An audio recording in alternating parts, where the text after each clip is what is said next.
চলে এসেছি মায়ের রান্নাঘরে। মা আজকে কি রান্না হচ্ছে? আজকে হচ্ছে আলু দিয়ে, সয়াবিন দিয়ে, মটর দিয়ে তরকারি। অনেকটা ঘুগনি টাইপ নাকি? আচ্ছা দেখা যাক। মটর আছে তো, আচ্ছা আবার অল্প কটা সয়াবিন দিয়ে। আচ্ছা কি করেছো একটু বলো তো। এই আলুটা সবে দিয়েছি তেলের উপরে, আলু আর টমেটো। আচ্ছা সরষের তেলে? হ্যাঁ সরষের তেলে আলু আর টমেটো দেওয়া হয়েছে। জিরে ফোড়ন দিয়েছি। আচ্ছা জিরে ফোড়ন দিয়েছো, গোটা জিরে ফোড়ন সরষের তেলের মধ্যে গোটা জিরে ফোড়ন দিয়ে তার মধ্যে আলু আর টমেটো আর কাঁচা লঙ্কা এই দেওয়া হয়েছে আর নুন হলুদ। আচ্ছা দিয়ে একটু নাড়াচাড়া করা হচ্ছে। আর এদিকে কি আছে দেখি, এদিকে আছে সোয়াবিন কি সেদ্ধ করা? সোয়াবিন সেদ্ধ করে একটু তেলে নাড়া আছে। আর এটা মটরটা সেদ্ধ করা আছে, ঘুগনির মটর। আচ্ছা ঠিক আছে, নিরামিষ রান্না হচ্ছে তাই তো?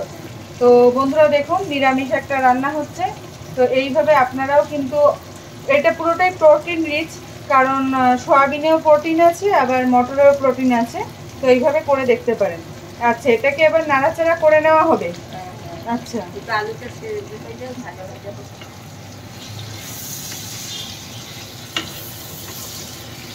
সুন্দর একটা গন্ধ বেরিয়েছে জিরের, তাই তো? জিরে দিয়ে ভাজা জিরে গুলো পরে দেবো। এটা তো জিরে ফোড়ন দেওয়া হয়েছে, তাতেই সুন্দর একটা কিন্তু গন্ধ উঠেছে।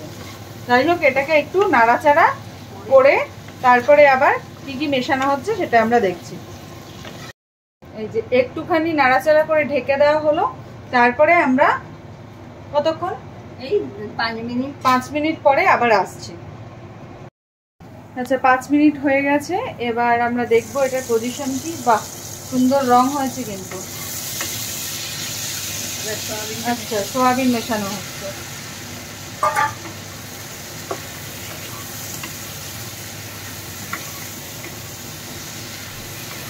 এদিকে আমরা দেখতে পাচ্ছি যে একটু গরম জল বসানো হয়েছে তরকারিতে দেওয়ার জন্য, তাই তো?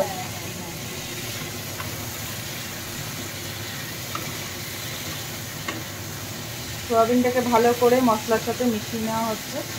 মশলা বলতে টমেটো আর মটর দিয়ে দেওয়া হচ্ছে, সেদ্ধ করা মটর, যে ঘুগনির যে মটর সেটা। আমরা সাধারণত মটরের ঘুগনি খেয়ে থাকি, কিন্তু এক্ষেত্রে একটু অন্য ধরনের হচ্ছে তরকারিটা। ঘুগনির মটরও থাকছে যেটাও প্রোটিন রিচ, আবার সোয়াবিনও প্রোটিন। তো এইভাবে কিন্তু করে আপনারা দেখতেই পারেন। আর ওটার সাথে দেওয়া হচ্ছে ভাজা মশলা। কি আছে ভাজা মশলা? আচ্ছা ওই যে শুকনো খোলায় জিরে শুকনো লঙ্কা ভেজে গুঁড়িয়ে নেওয়া হয়েছে।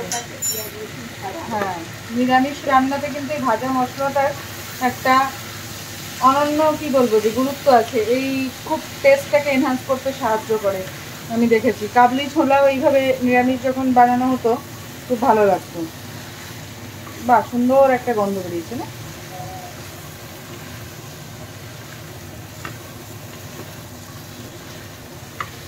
ভালো করে এটাকে মিশিয়ে নিয়ে জল দিয়ে দিলেই হয়ে যাবে। বাহ খুব চটজলদি কিন্তু হয়ে গেল। দেখতে পেলেন যে বাড়িতে গেস্ট আসলে এই ধরনের একটা তরকারি সাথে একটু লুচি ভেজে দিলেন নিরামিষের দিনে বা পুজো পার্বণে, এই ধরনের কিন্তু রেসিপি করে দেখতে পারেন। এবার এই গরম জলটা দিয়ে দেওয়া হচ্ছে।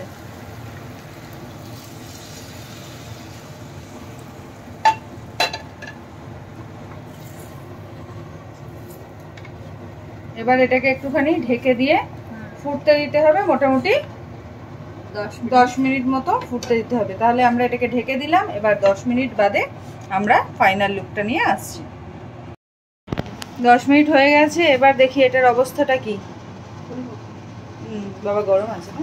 এই যে ঝোল ফুটছে, আলু ঠলে সব সেদ্ধ হয়ে গেছে তাই তো? বাহ এবার কি দিতে হবে এটা? গরম মশলা দেবে না? এই ভাজা মশলা দিয়েছো বলে। আচ্ছা ভাজা মশলার গন্ধটাকে ইনট্যাক্ট রাখার জন্য গরম মশলা দেওয়া হচ্ছে না, এইভাবেই এবার এটাকে নামিয়ে নেওয়া হচ্ছে। পুরো সেই এরকম কিন্তু আমরা দোকানেও এই ধরনের কচুরির সাথে তরকারি পাই, তাই না? বাহ এটা আজকে কিন্তু ওরকম একটা ফ্লেভার দিচ্ছে গন্ধ। আর এদিকে হচ্ছে পরোটা সেঁকা, দেখতেই পাচ্ছেন।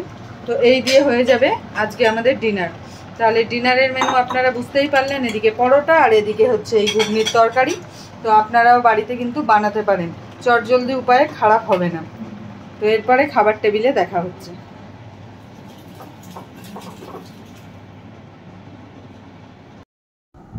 এই যে আজকে আমার ডিনার থালি দেখতেই পাচ্ছেন, রয়েছে একদম পরোটা ক্রিস্পি, আর তার সাথে যে তরকারিটা এক্ষুনি হলো ঘুগনি টাইপ, সোয়াবিন মটর আলু দিয়ে তরকারি। আর আজকে যেহেতু উল্টো রথের জিলিপিও এখানে রয়েছে, যদি সন্ধেবেলা খেয়েছি তাও শেষ পাতে একটুখানি ডেজার্ট হলে মন্দ হয় না।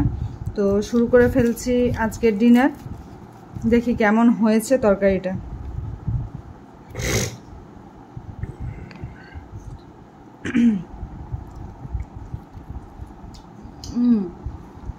বাহ, একদম পারফেক্ট। নিরামিষের দিনে লুচি পরোটা রুটি সব কিছুর সাথেই কিন্তু এই তরকারিটা খুব ভালো যাবে।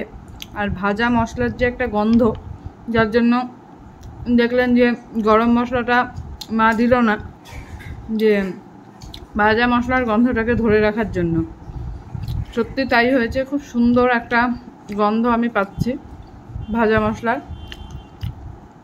নিরামিষ রান্নায় এই ভাজা মশলাটার কিন্তু প্রয়োগ অনেক আগে থেকেই আমরা দেখেছি।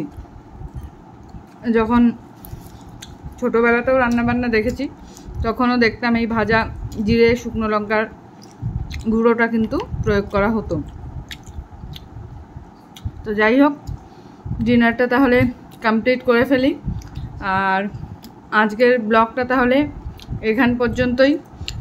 যদি কিছু ভালো লেগে থাকে তাহলে প্লিজ একটা লাইক করে দেবেন, আর কমেন্টে জানাবেন যে কেমন লাগছে ব্লগ দেখতে। আর এখনও যদি চ্যানেলটা সাবস্ক্রাইব না করে থাকেন তাহলে অবশ্যই চ্যানেলটা সাবস্ক্রাইব করে আমাদের ফ্যামিলি মেম্বার হয়ে যান। তাহলে আবার দেখা হবে নতুন একটি ব্লগে। ততক্ষণের জন্য ভালো থাকবেন, সাবধানে থাকবেন, সুস্থ থাকবেন। টাটা।